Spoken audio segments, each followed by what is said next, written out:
Budi, saya interupsi. Silakan Pak Ansi. Saya minta bicara sedikit aja. Saya setuju lah ya. Tapi saya mau informasikan ketiga menteri, ke Pak Menteri KKP, Menteri Pertanian, dan Menteri LHK, di NTT ada bencana Pak dan Ibu. Karena dari tadi saya tidak pernah dengar ada sebut-sebut soal bencana.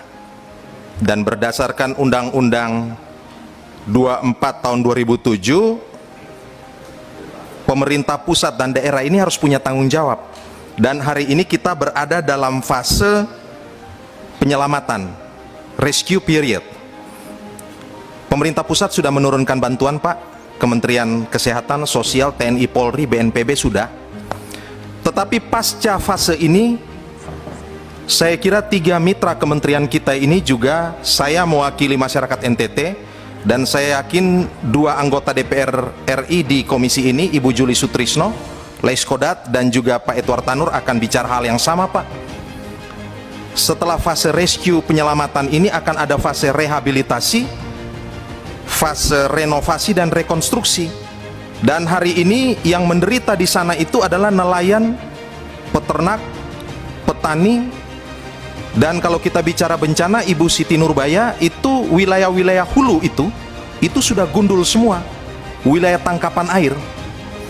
Karena itu mewakili masyarakat NTT lewat meja pimpinan Pak Budi, saya berharap setelah fase tanggap darurat ini, Kementerian Kelautan dan Perikanan, Kementerian Lingkungan Hidup dan Kehutanan, dan Kementerian Pertanian perlu memberikan bantuan konkret untuk NTT.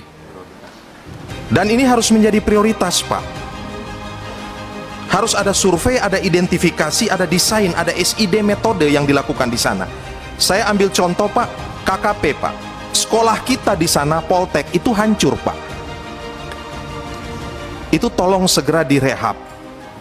Nelayan-nelayan sekarang sudah tidak punya kapal lagi. Di Namosain, di Oesapa, sudah tidak punya Pak, alat tangkap tidak punya. Bioflok yang kita bantu kemarin Pak, hancur semua Pak. Kementerian Pertanian Pak, food estate di Sumba Tengah, ini juga terdampak Pak. Ada rencana kita untuk mengembangkan di 3 Sumba yang lain, juga terkena dampak Pak. Mungkin perlu juga rehabilitasi dan pembenahan irigasi-irigasi kecil Pak di sana. Jalan usaha tani, alat mesin pertanian yang ada di lapangan ini juga hanyut Pak. Ternak, dan seterusnya.